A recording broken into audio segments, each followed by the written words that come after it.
Okay, that's better. I've been trying to get this going for a little while. Anyway, Sadika here. So, what I've been doing lately has been spiritual path coaching for about the last year or so. After having gone through some crazy traumatic experiences in my own life and working through all of that, I started to realize that I'm pretty set in my own spiritual path, my own spiritual practices, what I do, what I don't do. It all makes sense to me, you know. I'm not searching for something. I'm not, wondering, oh, is it out there? Is this magical practice actually doing something? Is, my internal Taoist alchemical practice actually changing my energy or whatever? I've answered all those questions. I can connect to spirit. I've been doing it for a long time. And even in the past, what I have been doing on this YouTube channel, even though I was still just in my mind and on my own path, I was still just figuring stuff out. Even back then, I was coaching people and helping them find a path for themselves, helping them answer questions about their own spiritual practices, about spirit in general, about entities and spirits and all of this stuff.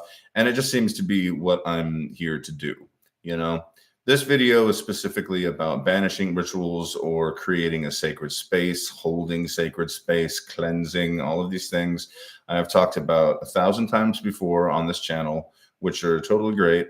I recently have curated, I'm using that word because I'm old now, this channel and taken away all of the chaff, at least the chaff in my eyes, and reduced it down from like 500 videos down to like, less than 200, which is crazy because I have been doing this and this channel has been here for nearly 20 years now.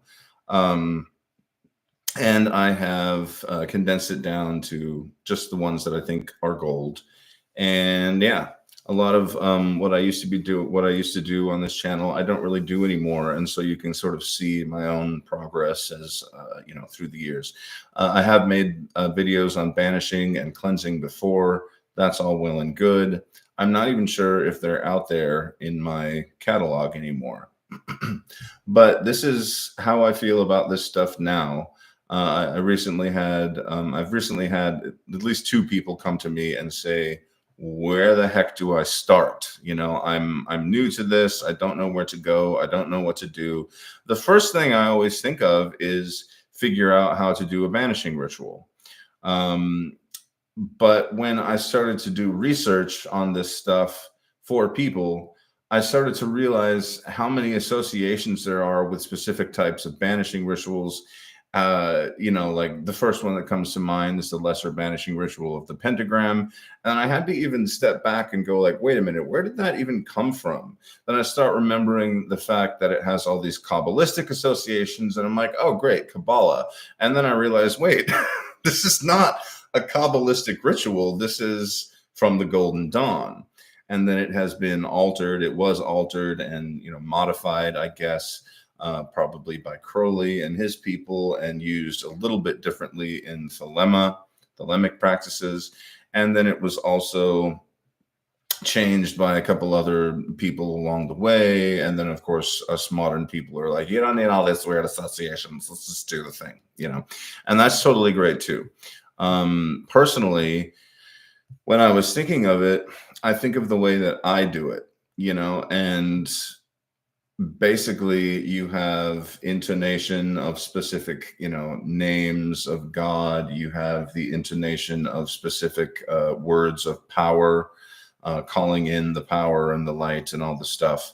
All of these biblical associations and Judeo-Christian associations and Kabbalistic, obviously, associations that I myself do not care for.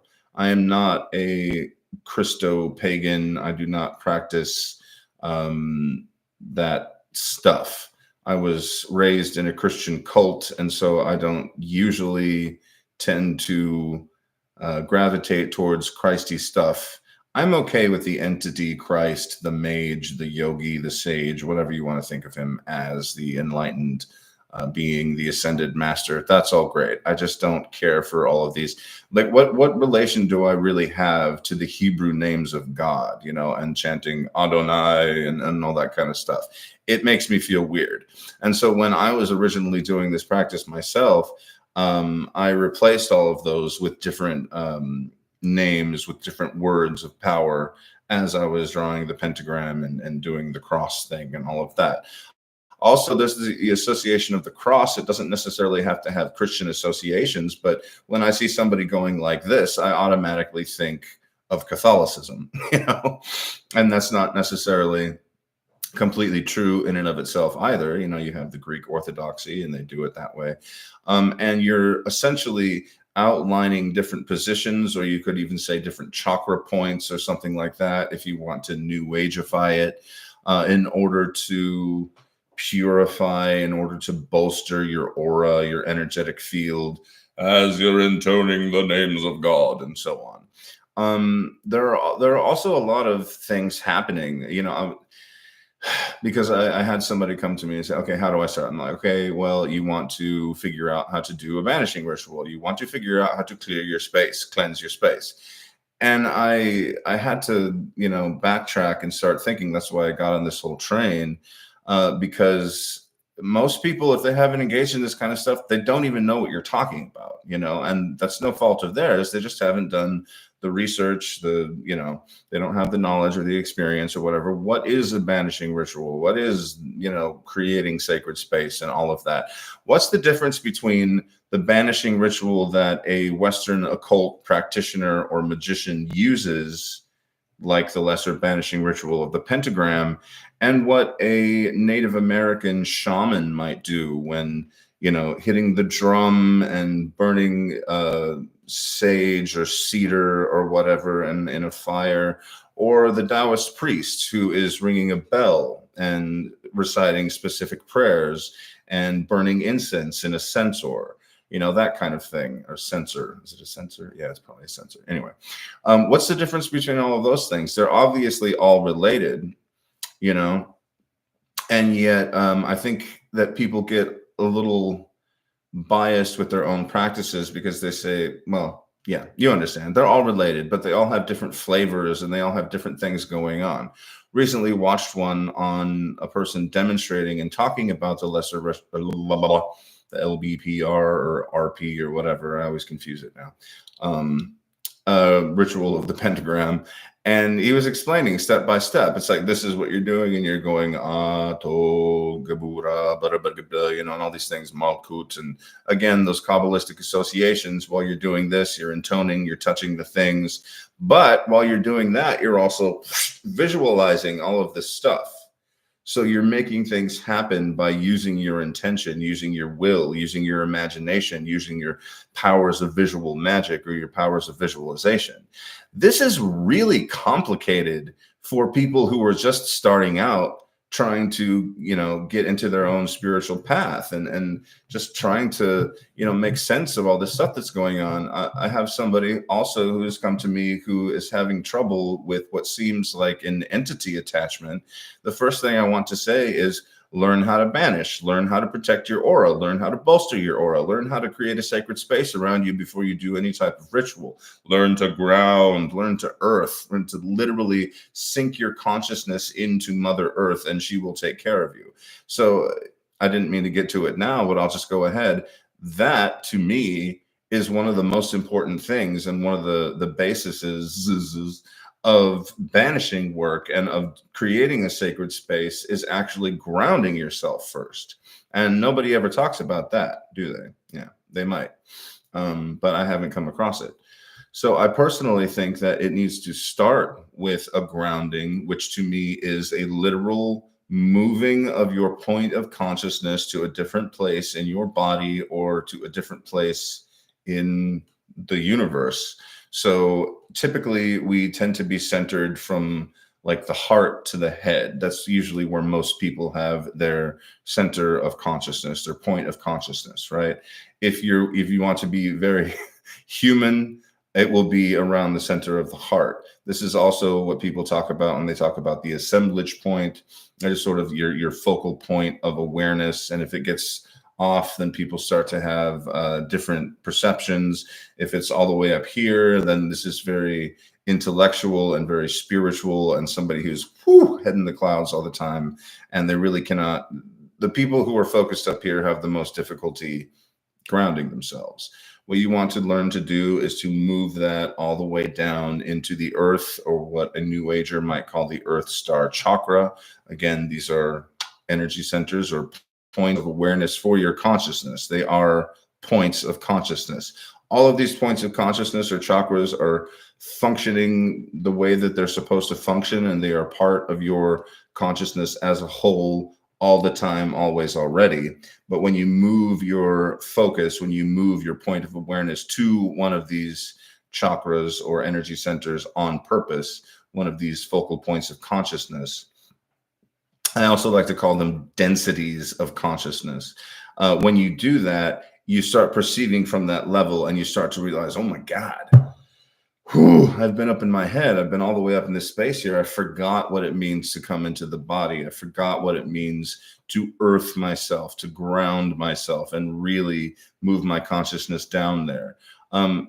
I believe that if you're having problems which you think may be solved by banishing and creating a sacred space before you go out, before you meditate, before you do a ritual, I believe that a lot of those problems can be solved just by sinking your consciousness into the belly of the mother, or the womb of the mother, Mother Earth.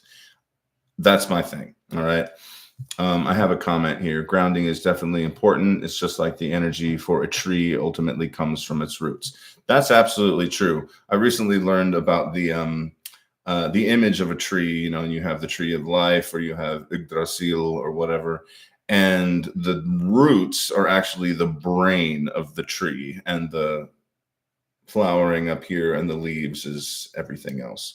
This is kind of like an inverted model. I just thought that was interesting. But yeah, grounding is absolutely important when it comes to this kind of stuff. So the other things, the other things that are involved in what to a more experienced magician or practitioner might think of as a simple ritual. All right, I'm just going to do the thing. So, and you do it, and it's fine. You move in the different quarters, and you're, moving around your temple or whatever. There's a lot involved, not just the intoning. When you're talking to somebody who's just starting out, even the mere suggestion that they intone strongly, and like speak these words out loud, and saying whatever it is, their personal statement of intention, or to clear a sacred space, even if it's just it feels very unnatural. It feels very unnatural for anybody to do this. We're used to, and by we, I mean most people in the Western world, or under a modestly Judeo-Christian mindset, even Islamic, let's just say Abrahamic mindset. It's quiet time. Bless us, O Lord. Da, da, da, da, da. And that's pretty much all you do. You're not used to calling upon the gods and all of this stuff. This is really how you get energetically and emotionally involved in any type of magical work, is you really have to feel it. And I notice they all say in these suggestions and pointers or whatever for the lesser banishing ritual of the pentagram, that you're supposed to vibrate the words. And I agree with that. Absolutely. What was I saying before? It's really difficult for a person who's just starting out in any of this stuff just to do something like that, just to vibrate the words, just to intone with power, whatever your intention may be, whatever model you might be using, whatever type of ritual you might be doing. It's difficult for a person to do that in your power. It is also difficult to visualize. I'm not a good visualizer. I do perfectly well working with energy physically, feeling energy, knowing how to move it, using my intention. My intention is very precise. It's a very precise tool that I use in my spiritual arsenal. Okay. And I like to use my intention. I can do it. It's very refined, my intention. It is a power, it's something that you learn to do after years and years and years of meditative practice. That is what I use to fuel any of this stuff. a person who is just starting out does not know how to use the intention, may not feel comfortable intoning, may not feel comfortable visualizing. They may not even have the experience of feeling energy, feeling chi. They might not even know how to, like I was talking about before, move the consciousness to various parts of the body, various spiritual concepts. You're telling people to visualize above the head this like white glowing ball of spiritual light that represents the uttermost divinity. They fall apart. They have no idea what this stuff means. So, in what I'm doing these days, coaching people on spiritual path working, I recommend that you really take the time, first of all, before you even start to do any of this kind of stuff, ritual work, before you start to do banishing or working with energy or whatever. Take the time to sit down and write down what you do believe about God, about divinity, about humans and our place, about the earth, about the cosmos, reality itself, consciousness. I mean, it doesn't have to be so in depth, but I think you should at least flesh out for yourself a concept of divinity, a concept of God, and it doesn't have to be that word God if, you're really against all those types of associations. I completely understand that. It took me a long time to be able to use the word God and not cringe, because of my upbringing. But I really believe that at this point in my life, you don't need to define it so specifically that you think you know everything there is to know about God. Obviously, that's impossible. However, you have to start with something. You have to start somewhere. And I think that that really helps to define your conception of the divine, your conception of God or a higher power and all of that, the all that is, even just using different terms in order to do so, the all, source, God, Godhead, the one, oneness, et cetera, et cetera, et cetera, the supreme ultimate, the ultimate being, whatever it may be, the Tao.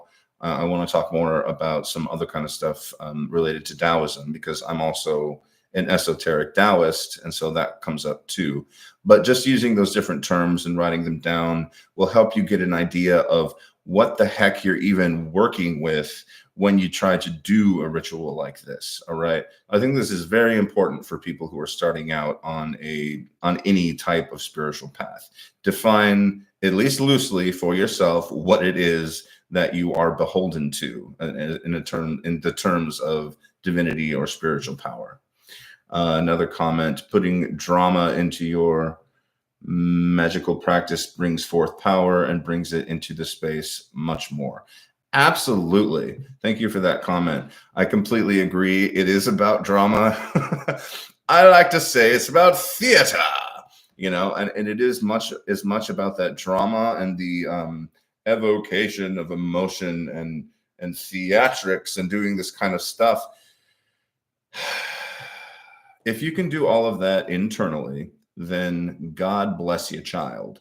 But it really does help to move the body, to get engaged, to use the voice. I'm even using my sort of theater voice and accent when I'm talking about this stuff, just for dramatic effect, because that's the point. And it is not just, this is another point that I wanted to make about banishing and creating space, and it ties in very perfectly. Good segue. Thank you, Claruga. No, I've lost it. No, the theatrics and the emotion that you use, that is an energy, the emotion of it, even if you're just kind of very neutral and you use that booming voice and you allow yourself to project and to vibrate your entire body, then you will get into the mood, more or less. And emotion is an energy. And so the more that we put into, even, using the eyes and I look like a freak when I do that, it's like opening the eyes wide and seeing, straight before you, looking out into the distance, or imagining, I suppose we're getting into visualization, and imagining again that your gaze reaches all the way through the walls of your small apartment, that kind of thing really adds a lot of oomph to your practices. So that's a good thing to mention too. The other thing I wanted to mention is that, and I sort of mentioned it before, but I'm also an esoteric Taoist, and so I had to look at the way other cultures and traditions do banishing.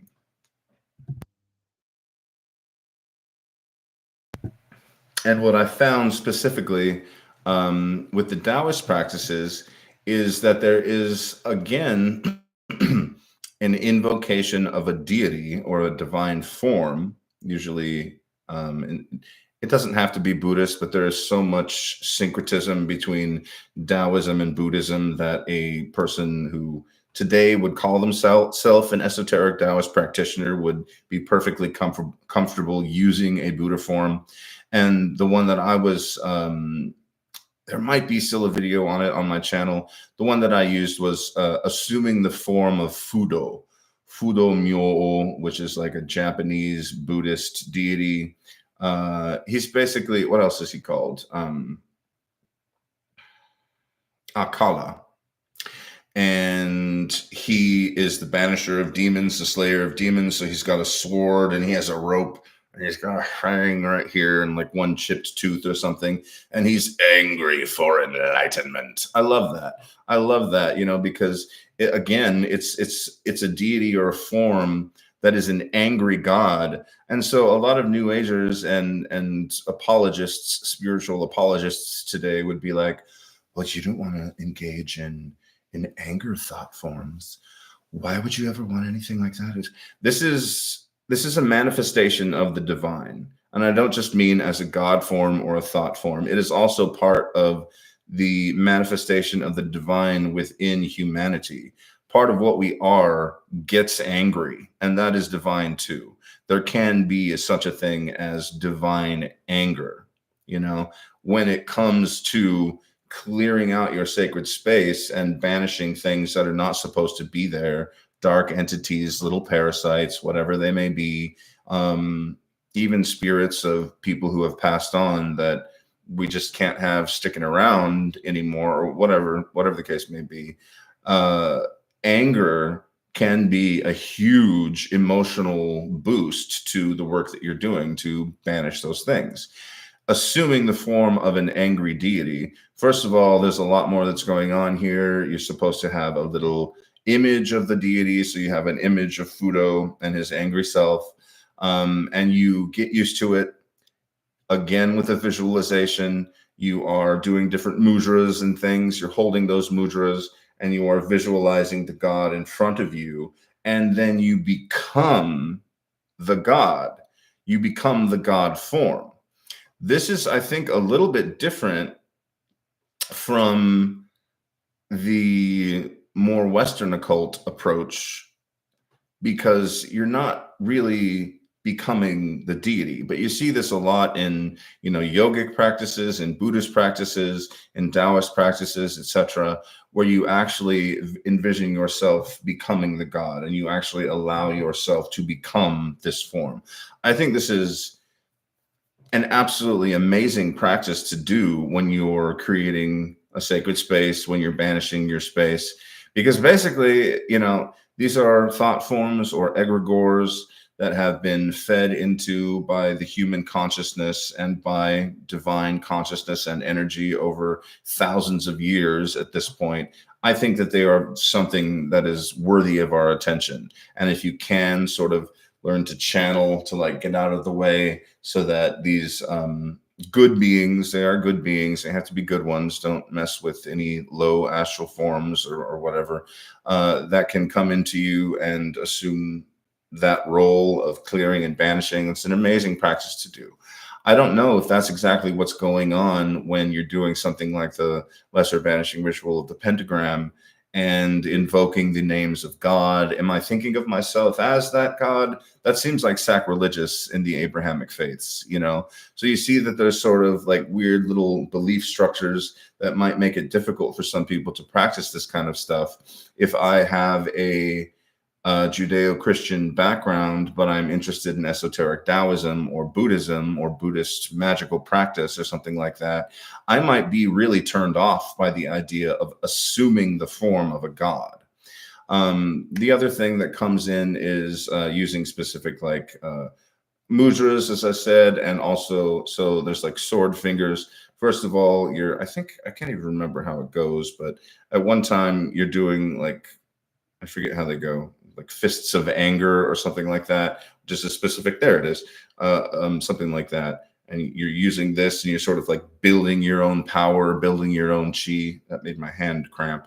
And again, with the visualizations, visualizing the god in front of you, and you move to this mudra. So this specific mudra sequence, I would always recommend starting with a sort of closed power mudra. If you don't know about mudras, mudras create circuits within the energetic circuitry of the body. And so you're just kind of like, gathering your power, gathering your power, gathering your power. Then you open and you're focusing your power in a specific way towards that being. You're visualizing that being and you're becoming that being.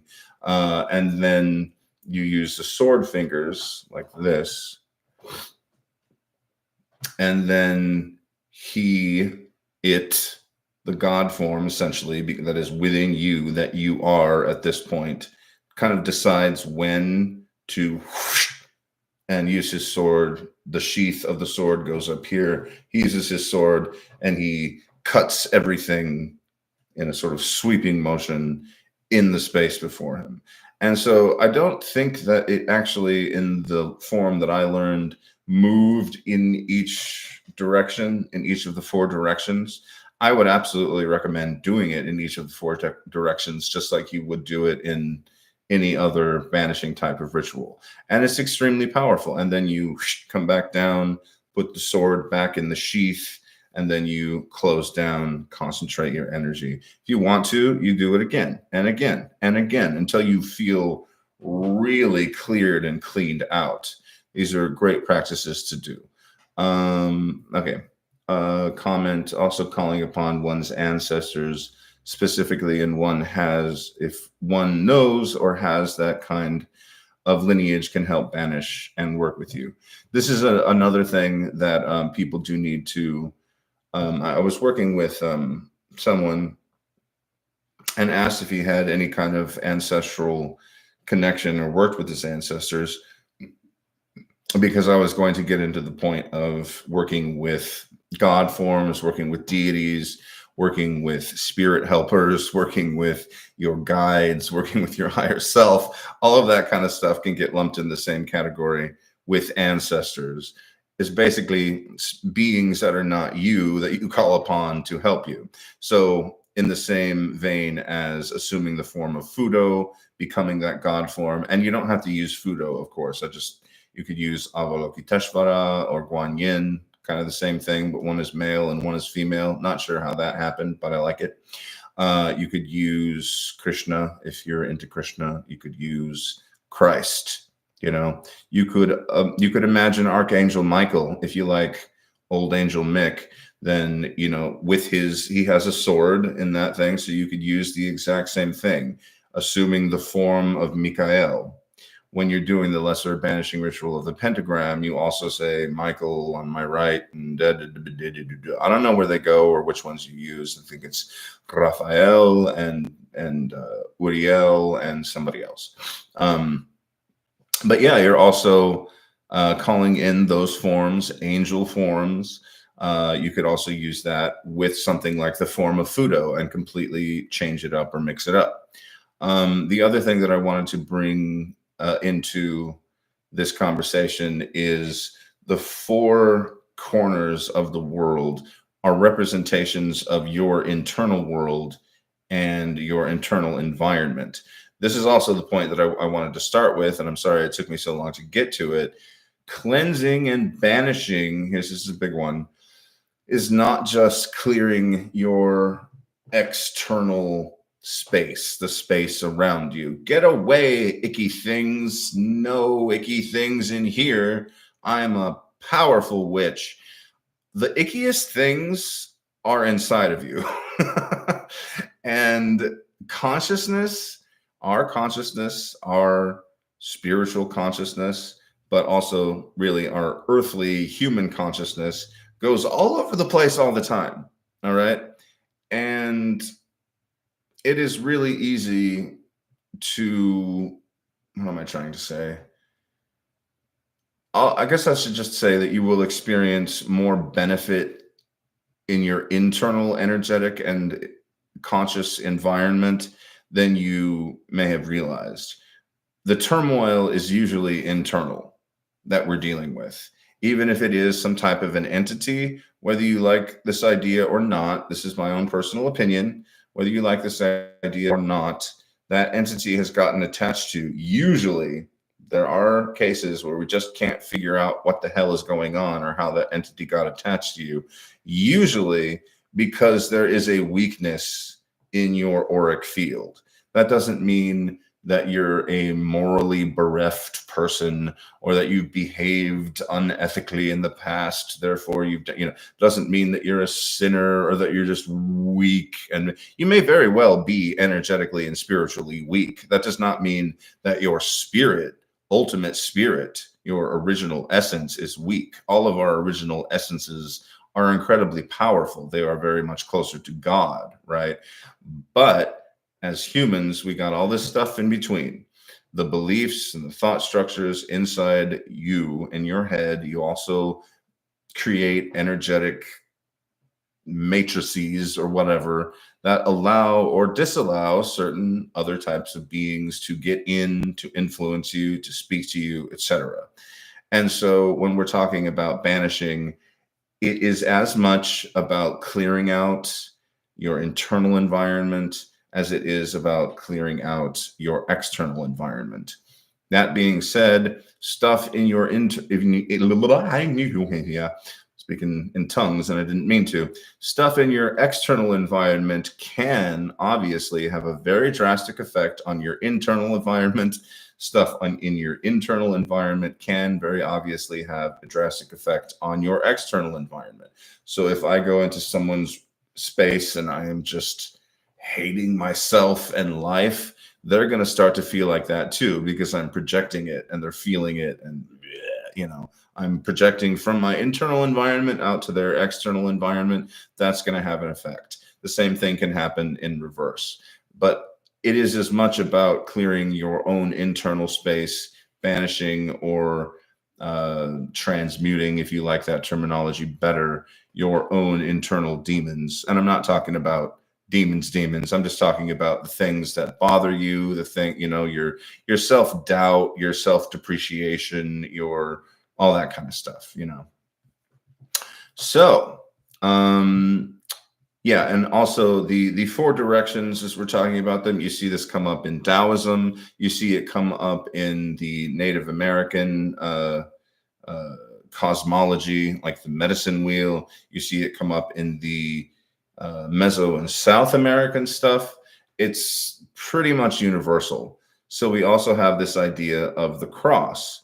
When it comes to that sort of discussion, that conception of the universe, our internal and external environment, and the forces around it, I can get down with that cross. So if I'm doing something a la the lesser banishing ritual of the pentagram, I am not necessarily thinking of these different names of God and the power and the light and the thing, amen. I am sort of thinking east, west, north, south. That's kind of my cross. I am hitting all of the directions in order to clear that space internally and externally again. And the associations that you can have with those directions and even the directions in between, so that you could do 8 and really clear some stuff out and create an incredible psychic barrier, if that's what you want to call it. The possibilities are endless. The other thing that I wanted to mention was just something that I saw recently in a video about the lesser banishing ritual of the pentagram, is that through repeated work with a specific ritual like this, you galvanize the aura. People tend to think of the aura as always being there. The aura, first of all, the term is very nebulous and usually refers to every single sheath and layer of energetic body or bodies that you have. So it could mean everything from the way your physical body looks to the way your etheric body looks to the way your astral body looks to the way your mental body looks, your causal body, your Buddhic body, all of these crazy things. There's a lot of bodies that we all have. Each one of those is encompassed within the aura, at least in people's minds.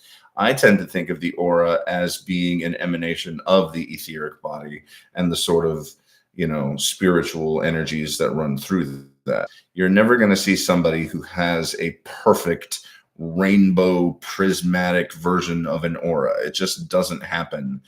And if you see a being that is like an ascended master or something like that, it's typically going to be just like one or two colors. They're just going to be this radiating golden or white light or purple and gold or something like that. Very spiritual.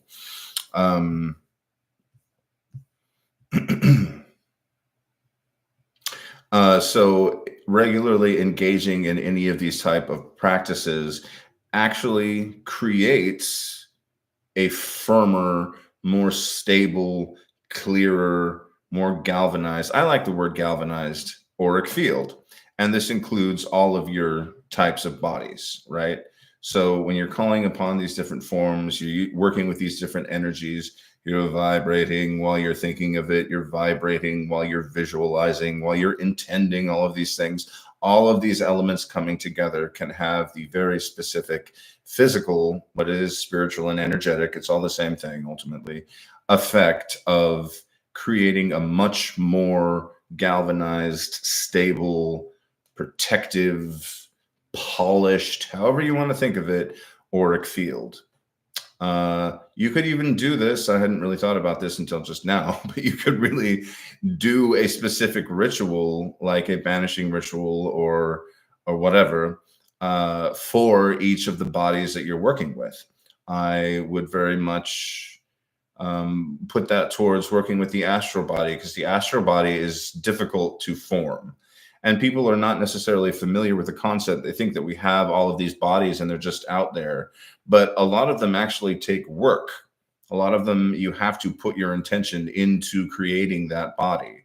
All right. So in the shamanic stuff that I also deal with, we also have the concept of the luminous egg or the luminous energy field.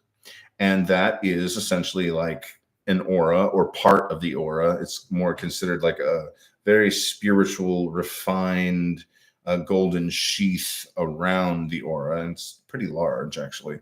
And you could, you could use any of these banishing rituals. You could use any of the things that I've been talking about to work specifically with that one, Oh, yeah, I got more comments. Coming back to do things.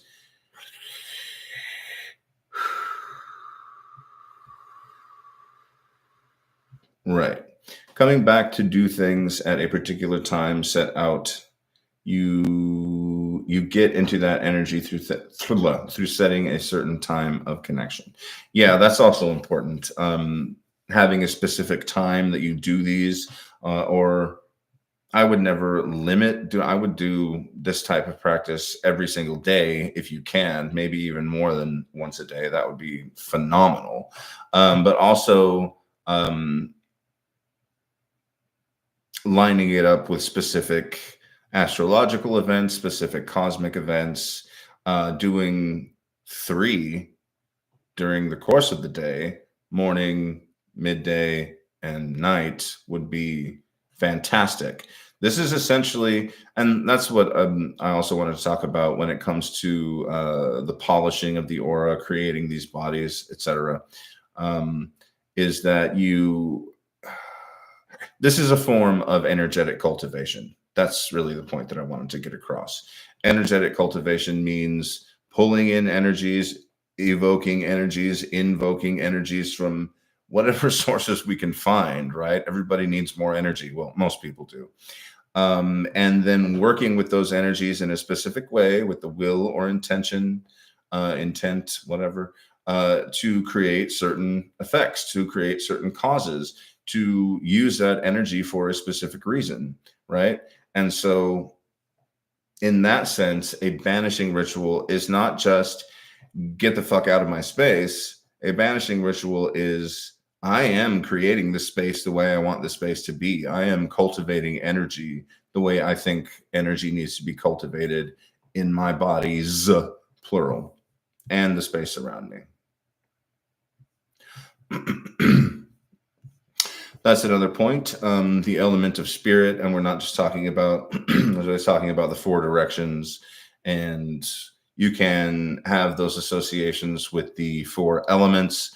There's also the element of spirit, which you would put at the top of the pentagram if you're using the pentagram, or I've seen different combinations thereof. If you're using the Taoist ones and you have the 5 phases of qi, there's no spirit element. Earth is actually considered the combination of all of those phases of qi in one, but it is its own separate thing in that sense. And yeah, there's a lot of stuff that you can get into with that specifically. All right. I guess I will end it there. It's been 40 minutes. Cool. I just wanted to start basically the series. If you've made it this far, obviously, this is what I'm doing now. I'm just talking and helping people figure out their spiritual paths. If you want to work with me personally, all the info is there. And I will see you later. Thank you for commenting. Also, keep the questions coming and all of that. I really appreciate it.